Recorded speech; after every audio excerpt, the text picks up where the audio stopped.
Okay, so some big names in the tech industry have banded together to create a new nonprofit called Project Include. I love what this is all about. Joining us today to talk all about this new project is Ellen Powell and Erica Joy, two of the founding members of Project Include. How's it going to both of you?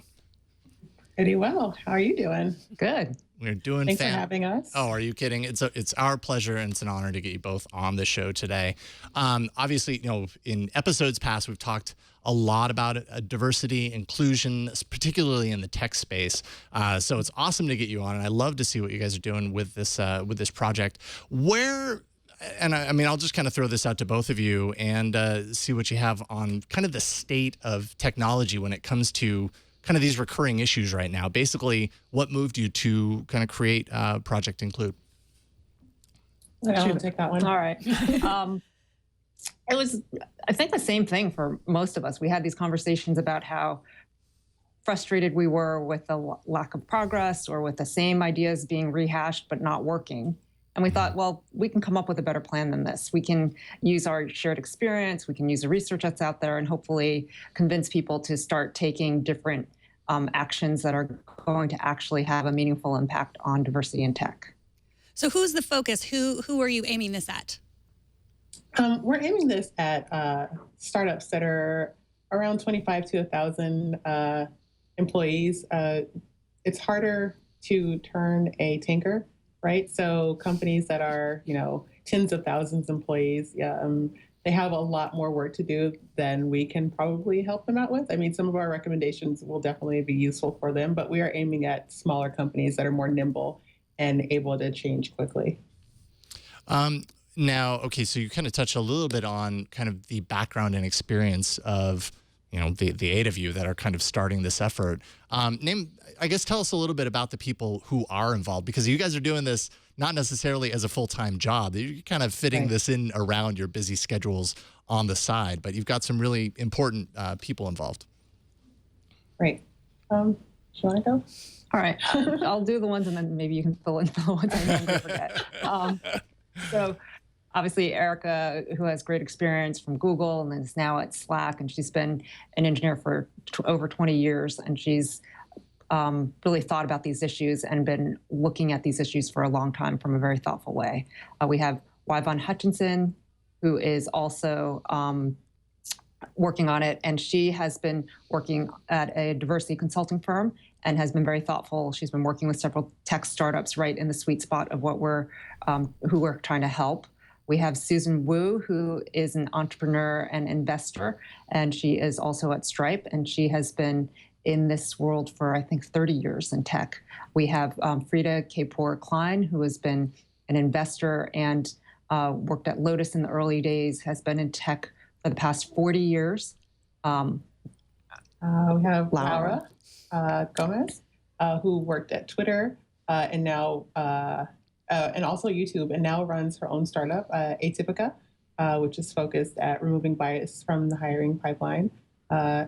Bethany Blount, who was former Eng director, I think, at Reddit, and also was at Linden Labs, is now working on her own startup. And then we have Tracy, I always forget how to pronounce Tracy's last name. Chow. Okay.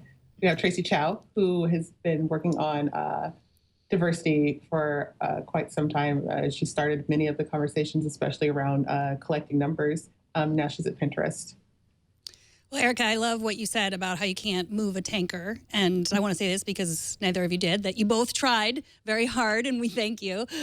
So how did you all find each other? Was it just that you all were working alone in this space? And how did you find each other to form this group? The internet is magic. Right. So Ellen was the catalyst for a lot of this. We'd follow each other on Twitter for some time, and I believe Ellen probably followed a lot of people.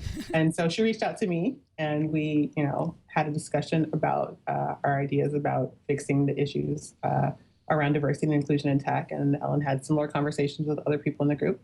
And that's how we all found each other. I introduced Yvonne just because I was like, wait, Yvonne is amazing, and she is doing a lot of good work in this space, and we need to get her involved. And so, but Ellen was mostly the catalyst for getting us all together. So I found people that I admired. So people who had done something to try to change tech. And I thought what Erica did with the spreadsheet at Google, where she had an open spreadsheet to gather compensation from different people and showed a gap in how people are paid by gender and by race, that's extremely impactful. It's not something that most people would do. And for her to take a stand and really put in the effort and take some risk impressed me. Same thing with Tracy, to go out and tell companies, you need to start writing down what your numbers are. Look at how many people you have who are, from who are women or who are from underrepresented groups, and actually track like what it looks like and be held accountable for what lack of diversity is actually in your company. So finding people who are willing to take a stand at risk to themselves was kind of how some of this came together. It really kind of seems like accountability, transparency, those are super important for kind of coming to terms with, the elephant in the room, that there is an issue when it comes to diversity and inclusion in tech.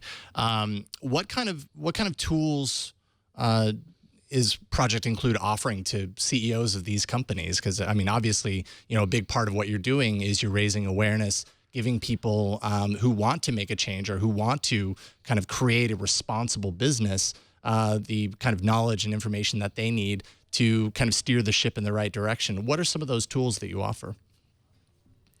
So we've got many recommendations. I think the entire document is 85 pages? It's now over 100. Oh, wow. Okay. So over 100 pages of recommendations and guidelines for companies to try to build a diverse and inclusive culture, ranging anywhere from hiring to retention to sponsorship to mentorship. We have stuff in there for VCs. It's just very wide ranging and broad, because we wanted to address all the places that we could see where bias kind of creeps up, and areas that companies don't typically look at for building diverse and inclusive workforces. So part of what you said is that there's been a lot of talk, but not a lot of change. Ellen, I'll start with you. What if you could point to one or two reasons why there hasn't been any change? What would those be? I think the biggest thing is that it's actually quite hard, and it involves a lot of change. It involves making very hard trade-offs and having hard conversations about them. So, if I have to decide whether or not I want to hire more people or hire people who are going to be diverse, it's going to take me maybe more time and energy. If I'm a company that doesn't have much diversity, it's going to take me extra effort to recruit people and get them to want to come to my company. So do I make that trade-off, or do I hire the people because I have a lot of work to do and I want to get it done? Now, obviously, working with a small to medium-sized business or company, makes the job, I suppose, a little bit easier, because you can create a culture around those guidelines and kind of build around that. And you had mentioned that turning around the large ship that is a giant corporation is a big, huge hurdle, has many hurdles, in fact, in front of them. But it's still super important, and they definitely need help. What are some of why is it so challenging, and what do you think, for those larger corporations, they can even do to address this in a meaningful way? I first think that corporations can have their leadership take an active role in addressing these issues, right?